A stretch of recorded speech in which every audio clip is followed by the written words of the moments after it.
हाजी सबू सिद्दीक ने अपनी शुगर फैक्ट्री पूरी तरह से बंद कर दी। ये फैक्ट्री इतनी बड़ी थी कि इसके जरिए बनाई गई शुगर पूरे इंग्लैंड में इस्तेमाल की जाती थी। बहुत कम लोग जानते हैं कि बाटा कंपनी भी मुसलमानों की थी, जिसे असहयोग आंदोलन के दौरान एक अंग्रेज ने खरीद लिया था। आपको ये जानकर शायद हैरानी हो कि भगत सिंह का केस लड़ने वाला शख्स भी एक मुसलमान था।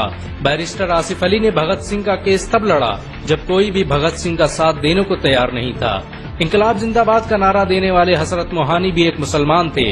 उन्होंने ही भारत की आजादी की रूपरेखा तैयार की थी। इतिहासकारों के मुताबिक 1857 में होने वाले विद्रोह में 50,000 उलमाओं को फांसी दी गई और लाखों मुसलमान सरेआम कत्ल कर दिए गए। 1857 में दिल्ली से लेकर कलकत्ता की रोड पर ऐसा कोई पेड़ नहीं था जिस पर मुस्लिम उलमाओं की लाशें न टंगी हो। मुसलमानों ने ही भारत की आजादी के लिए पहली जंग लड़ी। मैसूर के सुल्तान हैदर अली और उसके बेटी टीपू भारत की आजादी के लिए शहीद होने वाले पहले शासक थे। मशहूर क्रांतिकारी अशफाकुल्लाह खान सबसे कम उम्र में फांसी पाने वाले भारत के पहले व्यक्ति थे। बहुत कम लोग जानते हैं कि जय हिंद का नारा एक मुसलमान आबिद हसन सफानी ने दिया था। ये नारा आज भी भारतीय सेना और शासकीय प्रणाली में सम्मान स्वरूप इस्तेमाल किया जाता है। तिरंगे का निर्माण करने वाली सुरैया तैयब जी भी एक मुसलमान थी। उन्होंने ही भारत के राष्ट्रीय ध्वज को वर्तमान रूप दिया था। कानपुर में पैदा होने वाले अजीमुल्लाह खान ने ही मादरे वतन भारत की जय का नारा दिया था, जिसमें बाद में कुछ सांप्रदायिक लोगों ने माता शब्द को जोड़ दिया। आपको ये जानकर शायद हैरानी हो कि भारत का पहला राष्ट्रीय गीत अजीमुल्लाह खान ने ही लिखा था। बहुत कम लोग जानते हैं कि मौलाना कासिम नानोतवी ने दारुल उलूम देवबंद की स्थापना अंग्रेजों को भारत से निकालने के लिए की थी। इस मदरसे का मकसद देश में ऐसे नौजवानों को पैदा करना था जो भारत की आजादी में योगदान दे सकें।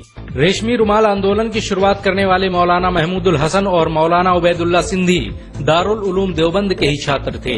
मौलाना उबैदुल्ला सिंधी ने सुभाष चंद्र बोस के साथ मिलकर भारत की पहली अस्थायी सरकार की स्थापना की थी और वह भारत के पहले गृह मंत्री भी थे। आपको ये जानकर शायद हैरानी हो कि मौलाना महमूदुल हसन ने ही 1920 में गांधी को महात्मा का लक़ब दिया था।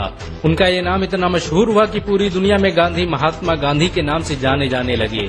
महमूदुल हसन ने ही हकीम अजमल खान के साथ मिलकर 1920 में जामिया मिलिया इस्लामिया यूनिवर्सिटी की स्थापना की थी, ताकि भारतीय शिक्षा तंत्र को अंग्रेजों के चंगुल से आजाद करवाया जा सके। आपको ये जानकर शायद हैरानी हो कि काला पानी जैसी दर्दनाक सजाओं को पाने वाले 90% से अधिक लोग मुसलमान थे। अंडमान निकोबार में आज भी सबसे ज्यादा कब्रें मुसलमानों की हैं। मुसलमानों के अलावा दूसरे लोगों ने काला पानी से बचने के लिए न सिर्फ माफीनामे लिखे बल्कि अंग्रेजों की मुखबिरी भी की। मुसलमानों ने ही अंग्रेजों के खिलाफ सबसे पहले हथियार उठाए। 1772 में शाह अब्दुल अजीज ने अंग्रेजों के खिलाफ फतवा देते हुए ऐलान किया कि अंग्रेजों की गुलामी हराम है और हर मुसलमान पर फर्ज है कि वो अपने मुल्क और देश की आजादी के लिए खुद को कुर्बान कर दे। 1857 में होने वाले विद्रोह की प्लानिंग एक मुसलमान मौलवी अहमदुल्ला शाह ने की थी। वो भारत के अकेले इंसान थे जिन पर अंग्रेजों ने 50,000 रुपए का इनाम रखा था। ये रकम इतनी बड़ी थी कि राजा जगन्नाथ ने पैसों की लालच में आकर अहमदुल्ला शाह की मुखबिरी कर दी और अंग्रेजों ने उन्हें शहीद कर दिया। बहुत कम लोग जानते हैं कि 1857 में शहीद होने वाले 90% लोग मुसलमान थे। जालियांवाला बाग में जनरल डायर की गोलियों का निशाना बनने वाले अधिकतर लोग भी मुसलमान थे। भारत की आजादी का नेतृत्व करने वाले संगठन इंडियन नेशनल कांग्रेस के 9 से अधिक प्रेसिडेंट मुसलमान रहे।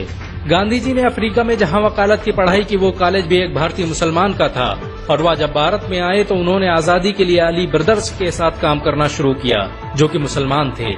बहुत कम लोग जानते हैं कि 1921 में केरल के मुसलमानों द्वारा अंग्रेजों के खिलाफ लड़ी गई जंग में 3000 से अधिक मुसलमान शहीद हुए थे और 50,000 मुसलमानों के जेल में कैद कर दिया गया था। ये आंदोलन मोपला मुस्लिम आंदोलन के नाम से जाना जाता है। 1942 में शुरू हुए भारत छोड़ो आंदोलन की रूपरेखा मौलाना अबुल कलाम आजाद ने तैयार की थी। संविधान निर्माता डॉक्टर भीमराव अम्बेडकर को पहचान दिलाने में मुसलमानों का बड़ा योगदान रहा है। 1946 में जब भीमराव अम्बेडकर दलित होने की वजह से इलेक्शन हार गए तो बंगाल मुस्लिम लीग ने उन्हें मुस्लिम इलाके से इलेक्शन लड़ने की दावत दी। इस तरह भीमराव अम्बेडकर संविधान सभा का हिस्सा बन सके। अगर मुसलमान भीमराव अम्बेडकर को इलेक्शन न जिताते तो उन्हें कभी भारत के संविधान को लिखने का मौका न मिलता। भारत की आजादी के लिए सबसे ज्यादा लेख, शायरी, गीत और किताबें मुसलमानों ने ही लिखी। अल्लामा इकबाल के जरिए लिखा गया सारे जहां से अच्छा आज पूरे भारत में गाया जाता है। आपको ये जानकर शायद हैरानी होगी कि देश के लिए शहीद होने वाला पहला पत्रकार मौलाना मीर बाकर एक मुसलमान था। भारत की आजादी के लिए मुस्लिम राजाओं और महाराजाओं ने अपने खजाने खोल दिए। कोलकाता के हाजी उस्मान सईद ने अपना सब कुछ भारत की आजादी के लिए कुर्बान कर दिया। हाजी उस्मान की अमीरी का अंदाजा इसी बात से लगाया जा सकता है कि 1920 तक कोलकाता में बनने वाला हर स्कूल और हर बड़ी बिल्डिंग उन्हीं की थी। कोलकाता के पहले सुपर स्टोर कैश बाजार की बुनियाद हाजी सईद ने ही रखी थी, लेकिन बाद में उन्होंने अपनी सारी दौलत देश को दान कर दी और खुद एक किराए के घर में रहने लगे।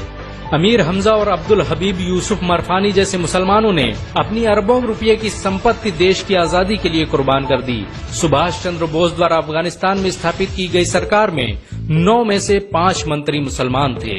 भारत की आजादी के लिए देश भर में मौजूद मस्जिदों को किलों की तरह इस्तेमाल किया गया। इन मस्जिदों में सुबह शाम हर वक्त भारत की आजादी के लिए ऐलान हुआ करते थे। आजादी के वक्त कोई मस्जिद ऐसी नहीं थी जिसकी दीवारों पर मुसलमानों का खून न लगा हो। इन सब के अलावा ऐसे करोड़ों मुसलमान हैं जिन्होंने भारत की आजादी और उसकी अस्मिता के लिए अपना सब कुछ कुर्बान कर दिया। सच तो ये है कि भारत की आजादी मुसलमानों के बगैर मुमकिन न थी। भारत आज भी आजादी के लिए मुसलमानों का एहसानमंद है।